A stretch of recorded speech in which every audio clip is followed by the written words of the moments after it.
Magandang araw mga kakayod. Nandito na naman po ang inyong kakayod Vincent, ang inyong kasama, ang inyong kaibigan dito sa ibang bansa para maghatid na naman po sa atin ang mga kwento, ganap, buhay-buhay at mga pang-araw-araw na ginagawa ng OFW na sigurado pong mapagkukunan ng bagong kaalaman, aral, mga pamamaraan na pwedeng magamit ng ating mga kakayod dyan sa Pilipinas na may planong mag-apply, natanggap na at papaalis na po para makapagtrabaho dito sa ibang bansa. Mga kakayod, greetings muna tayo sa lahat ng mga OFWs anong parte ng mundo. Dyan sa may Amerika, Europe, Australia, Asia, at dito po sa may Middle East, kasama na rin yung mga kakayod natin dyan sa South America. Special mention po mga kakayod, yung mga patuloy na sumusubaybay, nanonood, tumatangkilik, at sumusuporta po sa ating bawat vlog sa iba't ibang mga rehiyon ng Pilipinas, lalo na po dyan sa may Metro Manila. Maraming salamat po. Mga kakayod, start na po ng filing. Marami na po yung mga naglalabas ang mga individual na nagpunta na po sa Comelec para po maghain ng kanilang certificate of candidacy, personal man or sa pamamagitan ng kanilang mga abogado, dahil hangarin nilang pagnanalo, maglingkod sa bansang Pilipinas bilang mga opisyal ng ating pamahalaan. Mga kakayod, may vlogger, may farmer, may security, may mga datihan ng mga opisyal ng gobyerno, at may mga baguhan din na sumabak na sa isip nila ay mananalo sila at magkaroon sila ng pwesto sa gobyerno. Pero based sa ating mga nakita sa TV, ating mga narinig sa mga himpilan ng radyo, habang nandito tayo sa Saudi nagtatrabaho, wala po tayong napansin or na rinig na isa siyang legit OFW or ex-OFW man lang na naghahangad na mapabilang sa mahalal na mga mamumuno sa bansang Pilipinas. Sad to say mga kakayod, hindi magandang sign dahil wala pong OFW na legit o totoong naging OFW ang may hangarin po na pumasok sa politika na larangan, na sana magkaroon ng mga batas para sa mga OFW na pabor sa ating kapakanan, dahil pag isang OFW ang naging opisyal ng bayan, syudad, probinsya, kongreso o senado, ay maintindihan niya kung ano yung kalagayan, ano yung totoong mga pang-araw-araw na sitwasyon at mga magiging problema ng mga OFW na pwede niyang magawa ng solusyon, at saka makagawa din siya ng mga programa para matulungan yung mga OFW, mga kapamilya na nandyan sa Pilipinas, at yung hinihiling natin na magkaroon man lang sana ng pasasalamat ang bansang Pilipinas sa mga OFW pagdating sa katandaan nito, na magkaroon ng mandatory pensyon pagdating ng 60 years old hanggang sa katapusan ng buhay niya. Personal natin yan na advocacy mga kakayod, sana ganon din yung pananaw ng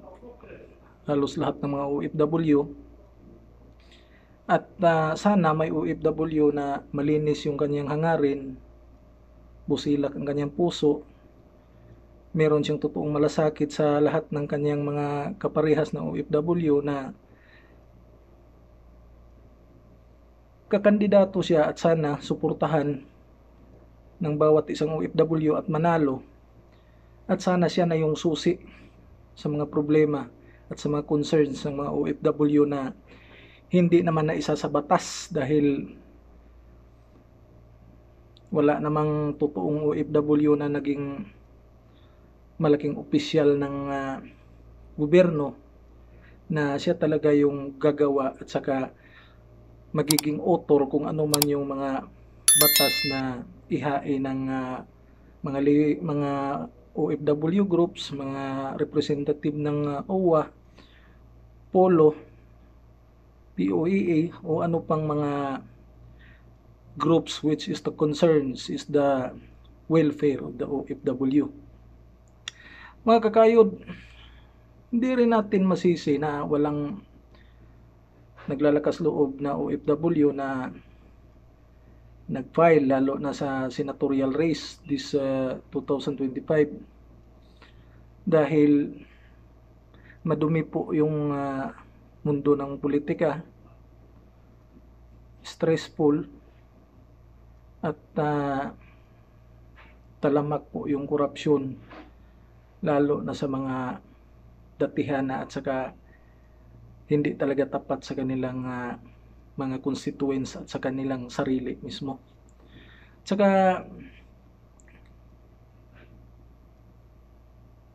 ang OFW mga kakayod, based sa ating mga na-experience dito sa Saudi, wala pa talagang totoong OFW na nagre-represent ng bawat isang OFW na magiging kinatawan sa Senado o Kongreso dahil every party list na nagsasabi na kinakatawan nila yung mga OFW. Para sa akin, hindi po sila mga totoong OFW. Sumasakay lang po sila para magamit yung salitang OFW para sa pagkakaroon nila ng power, influence, at saka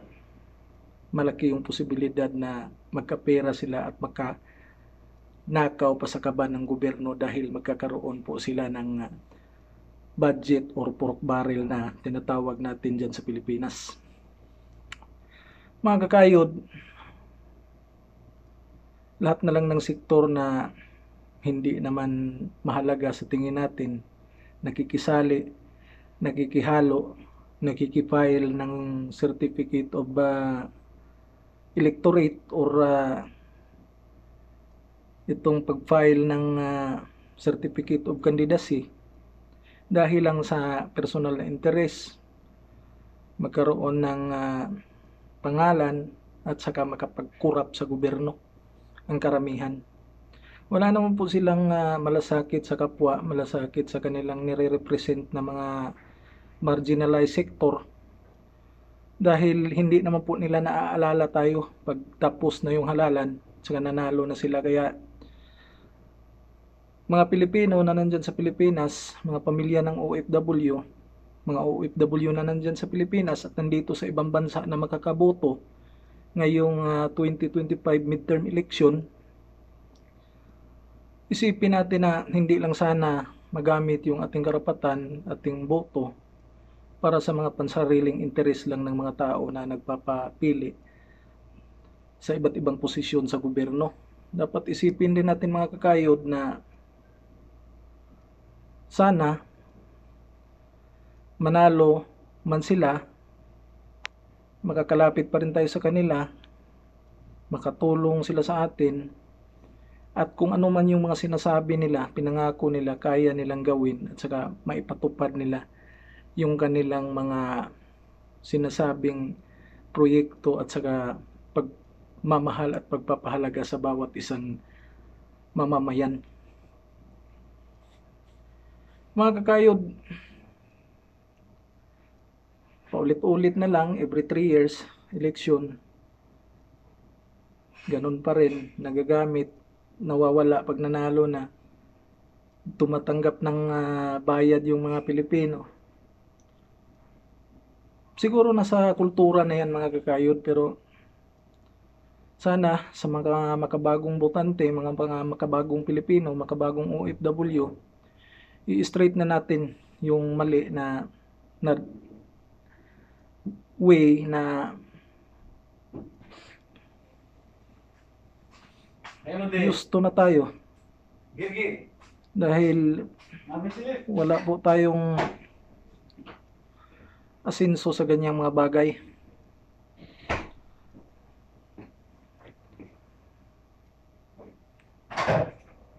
Kaya isipin natin ng mabuti yung darating na eleksyon na dapat maitama at saka mailagay natin kung sino yung mga tao na may concern lalo na sa ating mga OFW. Hanggang dito na lang mga kakayod. Maraming salamat po.